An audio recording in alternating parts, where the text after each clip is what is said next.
Welcome to the Psychology and Physical Training channel, introducing population and sample. Ever wondered how researchers manage to study large groups without interviewing every single person? Well, it all comes down to understanding population and sample. Let's start with the concept of a population. In the world of research, a population isn't just a group of people living in a specific geographic area. Rather, it refers to the entire group about which a researcher wants to draw conclusions. It could be all the students in a school, all the cars in a city, or even all the stars in a galaxy. It is the total collection of elements that we want to understand and analyze. But here's the catch. Studying an entire population can be a daunting, if not impossible, task. Imagine trying to measure the height of every single tree in the Amazon rainforest. Sounds overwhelming, right? That's where the concept of a sample comes in handy. A sample is a subset of the population that is selected for study. It's like picking a handful of sand from a beach to examine the characteristics of the beach sand as a whole. By studying this subset or sample, researchers can make inferences about the larger population. So how do researchers decide which elements to include in the sample? Well, it's not a random pick-and-choose game. There are specific sampling techniques to ensure that the sample is representative of the population. And these techniques are a topic for another time. But one thing to keep in mind is that the accuracy of the conclusions drawn from a sample heavily relies on how well the sample represents the population. If our handful of sand happened to contain an unusual amount of seashells, then our conclusion about the beach sand as a whole would be skewed. And that's the beauty of research. It's not about getting the whole picture, but about getting a representative slice of it. So remember, a population is the whole, and a sample is just a part of it that we study to understand the whole. Parameters and statistics. Now that we understand populations and samples, let's dive into parameters and statistics. These two concepts are the backbone of any research study, providing the numerical characteristics that make sense of the data we've gathered. Parameters, in the simplest terms, are numerical characteristics of a population. Imagine a vast ocean, teeming with countless fish. If we were to measure the average weight of all the fish in that ocean, that average weight would be a parameter. It's a measure that describes something about the entire population we're studying. Parameters can be averages, proportions, or any other characteristic that can be quantified. Now, let's talk about statistics. Statistics are numerical characteristics of a sample. Suppose we can't weigh all the fish in the ocean. We decide to catch a few hundred fish, weigh them, and calculate an average. This average weight, based on our sample, is a statistic. It's a snapshot, a glimpse into the possible characteristics of the entire population. One thing to remember is that parameters are often unknown because it's usually not feasible to measure an entire population. That's where statistics come in. By studying a representative sample, we can estimate the parameters and get a sense of the bigger picture. Let's consider another example.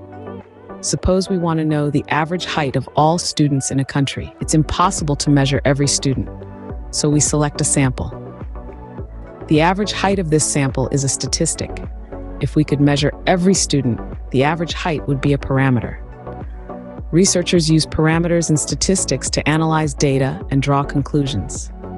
They use the statistics from their samples to make informed guesses about the parameters of entire populations. This process is the foundation for many of the conclusions drawn in fields as diverse as biology, economics, psychology, and more. In essence, parameters and statistics are the numerical tools we use to understand our population and sample. They help us make sense of the vast amounts of data we encounter in research, allowing us to draw conclusions and expand our knowledge. Probabilistic sampling techniques. Ready to learn about how researchers choose their samples? Let's explore probabilistic sampling techniques. Probabilistic sampling is a statistical method where each member of a population has an equal chance of being selected.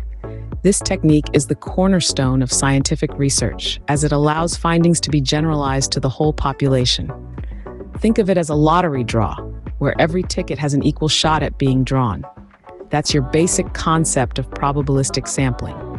Now, within this broad umbrella, There are several types of probabilistic sampling techniques.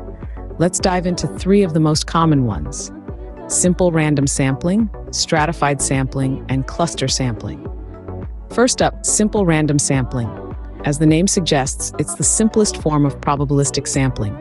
Here, each member of the population has an equal chance of being selected. You could compare it to pulling names out of a hat.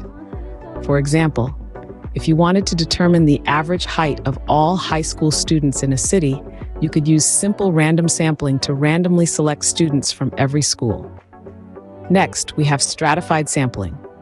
This approach divides the population into separate groups or strata based on certain characteristics, and then selects a random sample from each group. This ensures that the sample represents the diversity of the population.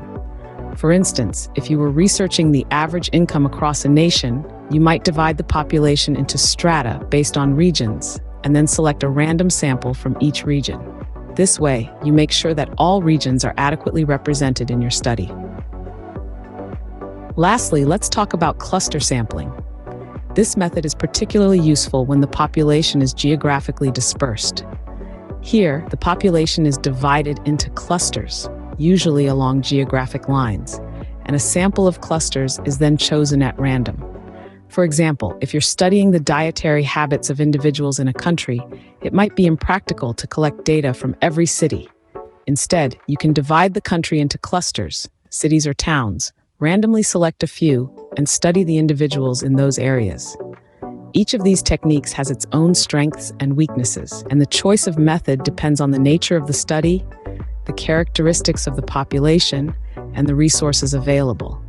But the beauty of probabilistic sampling lies in its fairness and representation. It ensures that all segments of the population have an equal opportunity to be included in the study, which helps to minimize bias and maximize the validity of the research findings. So there you have it, folks. Simple random sampling, stratified sampling, and cluster sampling. These are just a few of the tools in the researcher's toolbox, helping to ensure that the data they collect is as representative and unbiased as possible. With probabilistic sampling, everyone gets a fair shot at being part of the study.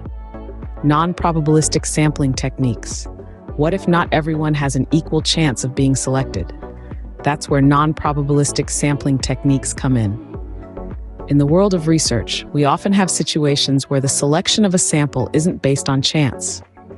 This is where non-probabilistic sampling techniques rise to the occasion. They may not give each member of a population an equal shot at selection, but they do have their unique advantages. First, let's delve into convenience sampling.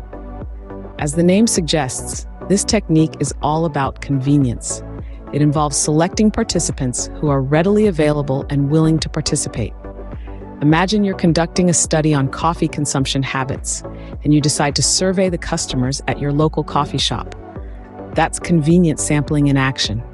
It's quick, it's easy, but it's not without its limitations. The sample may not represent the broader population, which can lead to bias. Next up is quota sampling. This technique is a bit like making a recipe. You decide how many of each type of participant you want, and then you go out and find them. For instance, if you're studying the reading habits of high school students, you may decide you want 50 male and 50 female participants. That's your quota. You keep collecting data until you hit these numbers. Just like cooking, it's all about getting the right mix. Lastly, let's talk about snowball sampling. Picture a snowball rolling down a hill, getting bigger as it picks up more snow. That's essentially how snowball sampling works. You start with a small group of participants who then refer you to others, who refer you to others, and so on. This technique is particularly useful when studying hard-to-reach populations. So there you have it. Non-probabilistic sampling techniques may not offer everyone an equal chance, but they certainly have their place. They can be more practical, quicker, and sometimes the only feasible option depending on the nature of the study.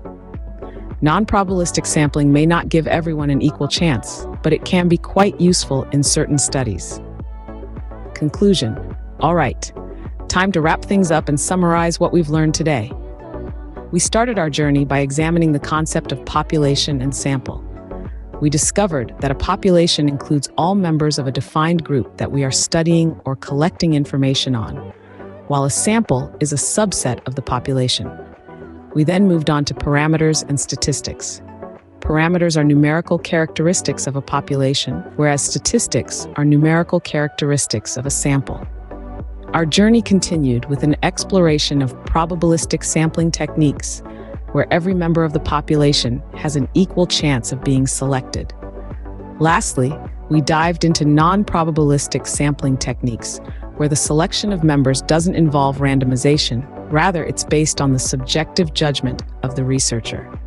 These concepts are the building blocks of research methodology. They guide us in gathering, analyzing, and interpreting data. Remember, understanding these concepts is key to conducting and interpreting research effectively. Until next time, keep questioning and keep learning. And if you like this video, do not forget to subscribe and follow the Psychology and Physical Training channel for more videos. Thank you for watching.